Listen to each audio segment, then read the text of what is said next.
Oh, we're live. Time to get the Taco Bell.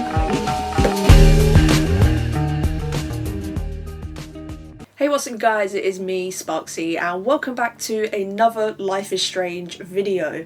I can actually say now, welcome back to a Life is Strange True Colours video. So if you've been living under a rock, you would not know that as of Thursday, the 18th of March, I believe, a new Life is Strange was officially announced, and it is that of Life is Strange True Colours, the newest entry into the Life is Strange series. That will be releasing on the 10th of September, and the entire community is hyped, as well as we are also receiving a Life is Strange remastered collection, which I am especially hyped for, you know, all that better animation and stuff. So in this video today, I'm just going to be talking a little bit more in depth on what I think of Life is Strange True Colours and just a few of my theories on it. If you've not seen my reaction video, which by the way I just want to quickly mention, I want to thank you all so much for viewing that video. Things just got crazy. That video reached over 1,000 views in just 2 days, which for my channel that is a lot. So thank you all so much for viewing that video and liking it and leaving all such lovely comments. I really appreciate it. I also want to give a specific shout out to Katie Benz. If you do not know, Katie is going to be voicing Steph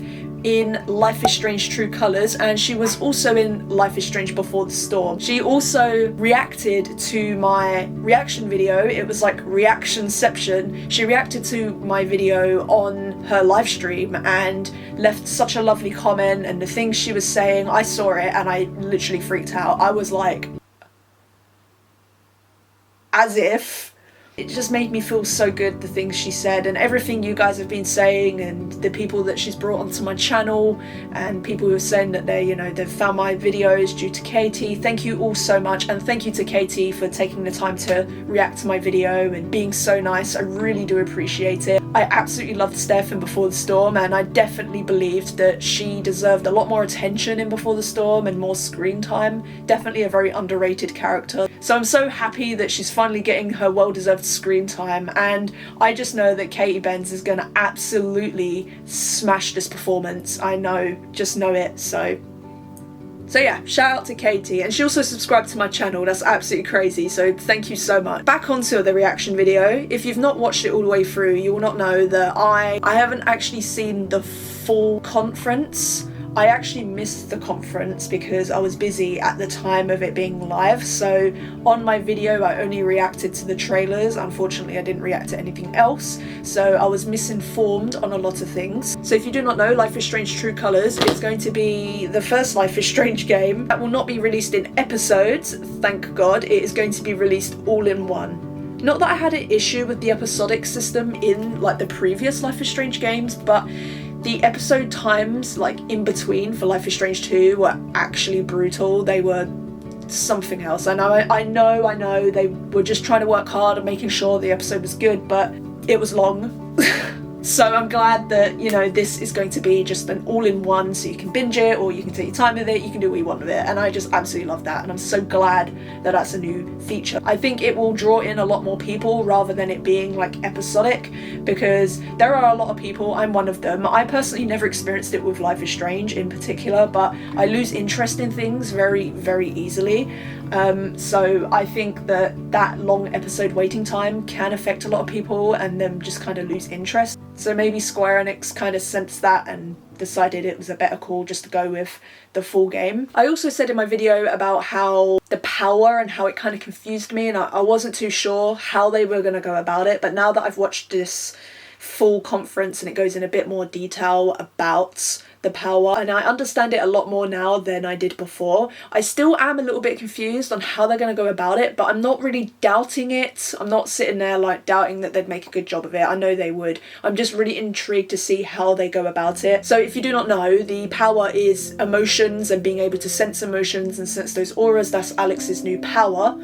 And I made a point in my reaction video that it's a very weird link, because in all of the Life is Strange games, all of the main characters' powers have been discovered through strong emotions. So for example, with Max, she discovered her power through witnessing Chloe get shot in Blackwell's bathroom. With Rachel in Before the Storm, she supposedly witnessed her power, or we witnessed some sort of power due to her finding out about her father's affair and her screaming at the tree and obviously causing a massive fire, and it just I don't know, I think they were hinting at something there, that she could potentially have powers. And also with in Life is Strange, the whole dough thing, but I think that was more Max rather than Rachel. I don't know. And obviously in Life is Strange 2, when Daniel discovers he has powers, and his powers outburst is through his dad being killed, and also finding out about his dad being dead later on in the episode, and then Sean discovering that Daniel indeed has powers. So maybe this is the same with Alex. Throughout the whole entire start of the game, before her brother dies, I reckon she doesn't know she has powers, and then when her brother passes away, I reckon it will be then that she discovers that she has the powers through a traumatic event. Also, watching this conference, it hinted at how the new town city area that it is set in, by the name of Haven Springs, is actually going to be a free roam experience. We kind of touched a little bit on free roam in Life is Strange 2 in the first episode, when Sean and Daniel are walking through the woods, and there is a lot of freedom in that aspect. It's not fully free roam where you can just, you know, run around and do this and that. It was a lot more free than the other games. The other games, they were quite linear in comparison to Life is Strange 2. And also in episode 5, when you're running around the trailer park where Karen is at, that is also quite a good example of free roam, and I feel like maybe that was Square Enix testing the waters to sort of lay the grounds for the free roaming in True Colors. I think the free roaming of the town, the new town, is going to be awesome. I can only imagine it will be, with all these new characters. Also, it has been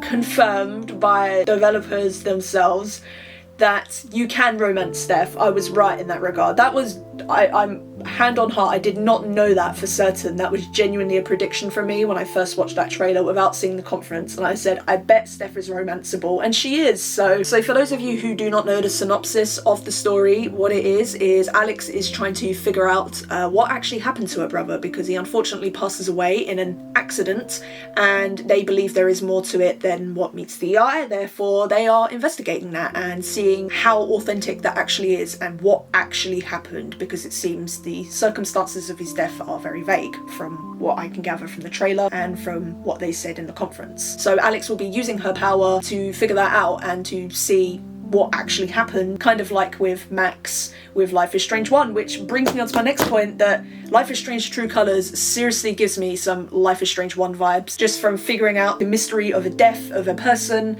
I don't know how much we will know about Alex's brother, hopefully a lot more than we knew about Rachel from season 1. Obviously we got touched on more about Rachel in Before the Storm, however I believe hopefully that Alex's brother, we will know a little bit more about him before he passes away, which is awful because we could get attached to him and then him die and it'd be really sad. Square Enix, I know what you're trying to do, you're trying to break our hearts, man. And of course, obviously, Deck 9, of course, hello. Can't forget about Deck 9. When it comes to predictions about the story in more detail, I can't really say a lot more because honestly, I just don't know. Life is Strange can really take a turn. I'm kind of afraid to make assumptions about what I think the story will be like at this rate, because from past experience we all know that I'm not very good at making those kind of assumptions about the story because I'm always miles off. Anyway, that pretty much all cuts it for this video. Sorry that I'm a bit all over the place. I've genuinely not scripted this video and it was a very heat in a moment kind of thing. If you'd like to see more Life is Strange content, then subscribe, because I do plan on making more Life is Strange content as well, because I've been really enjoying it lately, and with the whole Life is Strange True Colors thing coming out and all of this stuff, it gives me even more of an incentive to make Life is Strange content, whereas beforehand I wanted to make Life is Strange content but there wasn't really a lot for me to talk about in terms of what's new with Life is Strange up until recently. So yeah, but it feels good to be able to make this kind of content again and genuinely enjoy it. But please do bear with me with being all over the place. I'm probably going to edit this video and be like, oh my god, I missed out this point and that point and this point and that point. Anyway, thank you for watching and I'll catch you guys in my next video. Goodbye and take care.